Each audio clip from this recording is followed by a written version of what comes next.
తెలంగాణలో బీజేపీ లేదు, మెదక్లో బీజేపీ లేదు.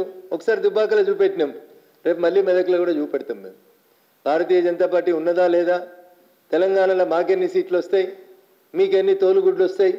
Big zero. BRS will be a big zero in the parliament elections. ఒక్క సీటు తెచ్చుకోమని చెప్పుర్రు ఆ కుటుంబానికి. నిజంగా మీకు చేతనైతే, మీ పరిపాలన మీద మీకు విశ్వాసం ఉంటే, మీరు చేసిన 10 ఏళ్ల పాలన మీరు గొప్పగా చేసినామని అనుకుంటే, నేను ఓపెన్గా సవాల్ విసురుతున్న బీఆర్ఎస్ పార్టీ నాయకులకి. మాటలు బాగా మాట్లాడుతూ ఉన్నారు రోజు తలుపులు పెట్టుకొని. మీ 5గురు ఉన్నారు కదా, ఆల్రెడీ పోటీ చేసిన వాళ్ళు 4.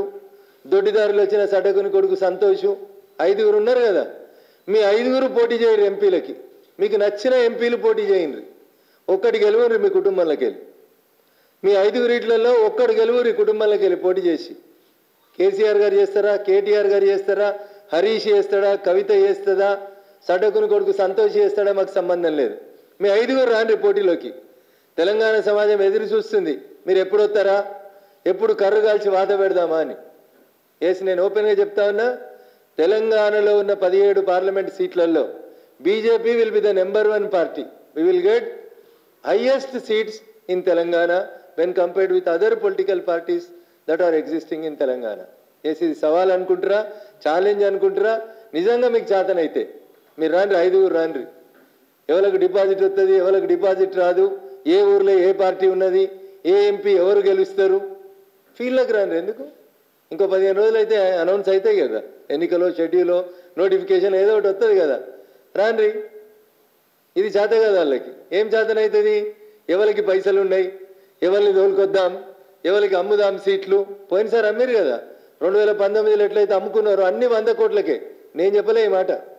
నల్గొండలో సభ పెట్టి కేసీఆర్ చెప్తున్నాడు, ఆ క్యాండిడేట్ని, నల్గొండ క్యాండిడేట్ని చూపించుకుంటా, నరసన్న నువ్వు నాకు 100 కోట్లు బాకీ ఉన్నావు, పేపర్లలో సోషల్ మీడియాలలో అందరు చెప్తుర్రు నేను 100 కోట్లకు నీకు టికెట్ అమ్ముకున్నానట అని.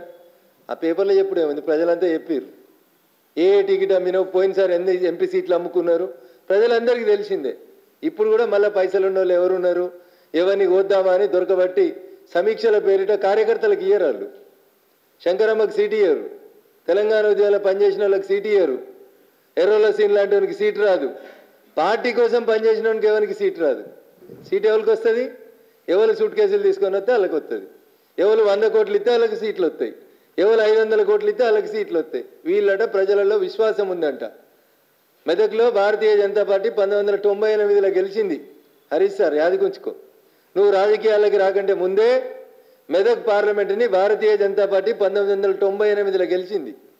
మెదక్లో బీజేపీ ఉందా లేదా చూపెడతారు. మన కామారెడ్డిలో చూపెట్టారు, రేపు మెదక్లో కూడా చూపెడతాం.